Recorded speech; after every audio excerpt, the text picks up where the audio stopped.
YouTube. Nous sommes le lundi 22 juillet à l'heure où je filme et aujourd'hui on part sur un look clownesque.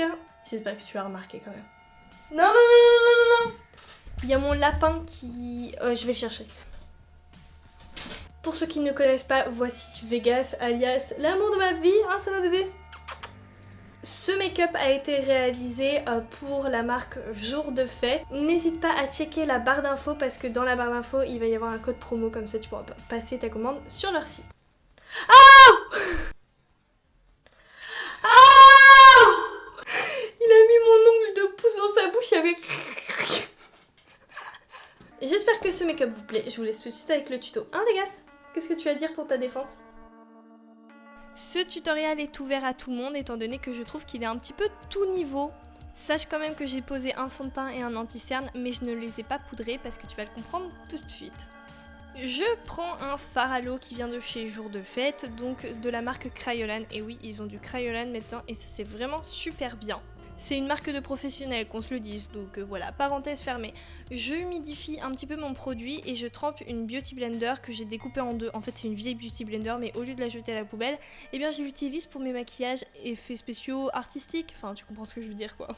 Je me sers du rouge pour me tracer un contouring, donc au niveau du front, au niveau du creux de mes joues, le contour et au niveau de mes os.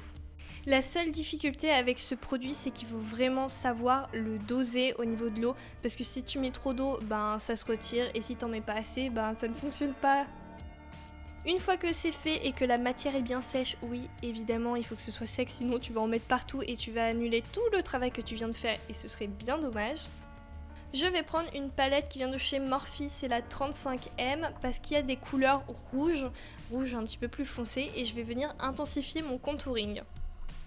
Attention, le but c'est de l'intensifier dans le sens où on va créer des ombres en plus. C'est-à-dire que le rouge, je vais pas repasser sur tout le fard à l'eau, je vais le repasser un petit peu sur les extrémités du visage. Et en fait, plus ça va aller et plus je vais noircir la couleur pour donner de l'intensité, du relief. Tiens, par exemple, je reprends ma palette et la couleur noire cette fois-ci avec un pinceau beaucoup plus petit parce qu'il faut que je sois un petit peu plus précise.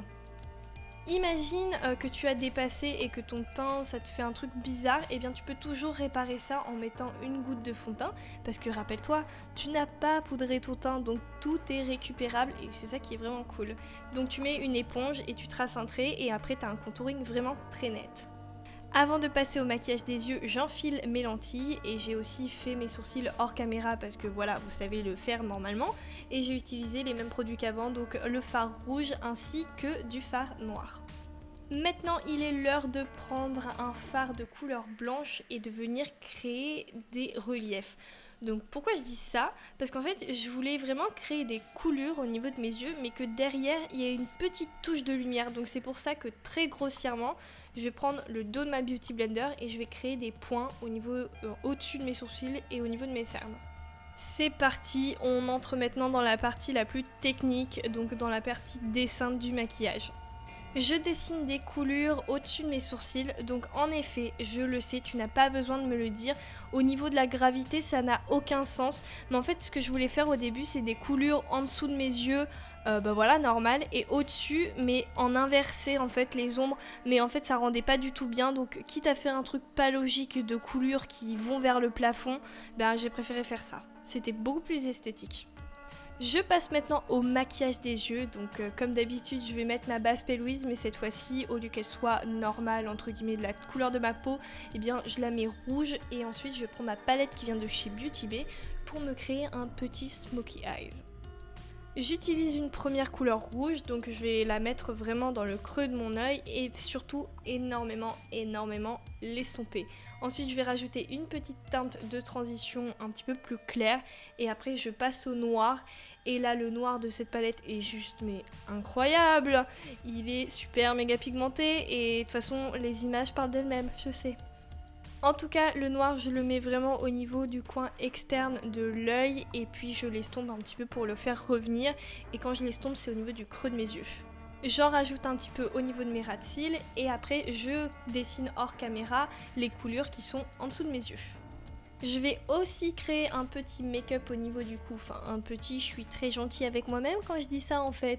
Je vais créer des énormes coulures au niveau du cou, comme ça va rajouter un petit peu... Mon make-up sera encore plus complet quoi. J'ai fait ça avec le fard Fardel, donc il faut savoir que Fardel aussi c'est du matos de professionnel.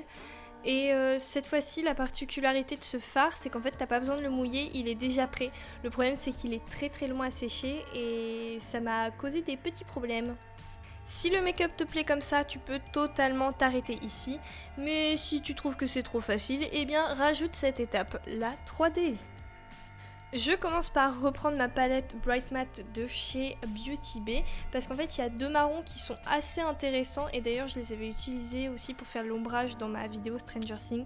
Donc si vous n'avez pas été encore la voir, ben allez-y, n'hésitez pas.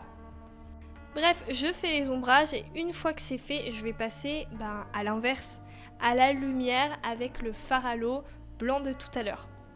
Je t'avoue qu'il faisait 37 degrés et je pense que c'est pour ça que le fard Fardel n'a pas très bien séché sur ma peau étant donné qu'il est très crémeux.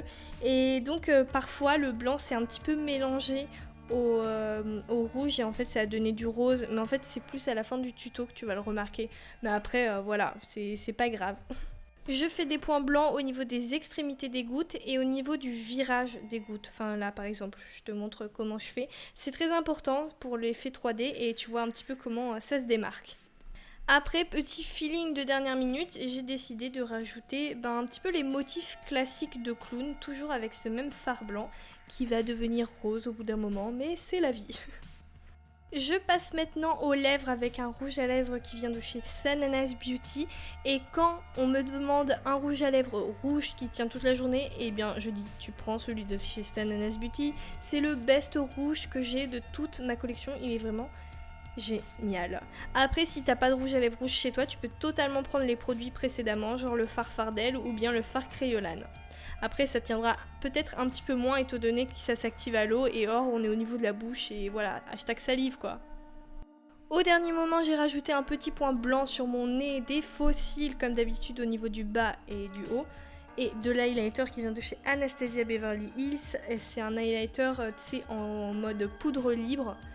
Il est juste magnifique, mais regardez-moi ça. En fait, j'ai mis un petit fixateur sur le pinceau, j'ai trempé ça dedans et après sur mon visage, mais incroyable. Admirez, admirez, admirez. Juste admirez. J'ajoute une perruque rouge pour finaliser mon look. Tu achètes un petit chapeau d'anniversaire et après, grâce à un pistolet à colle, tu crées des petites gouttes dessus. Tu peins ça en rouge et en blanc et comme ça te fait un accessoire assorti à ton maquillage. C'est cool, non? Voilà, c'est fini. Voilà, ce make-up est enfin terminé et j'espère sincèrement qu'il t'a plu. N'hésite pas à m'apporter ton soutien en laissant un petit like sur cette vidéo. Pourquoi pas la partager sur tes réseaux ou encore me rejoindre sur Instagram. Moi je te fais plein de gros bisous, on se rejoint demain, pour une prochaine vidéo. Bye!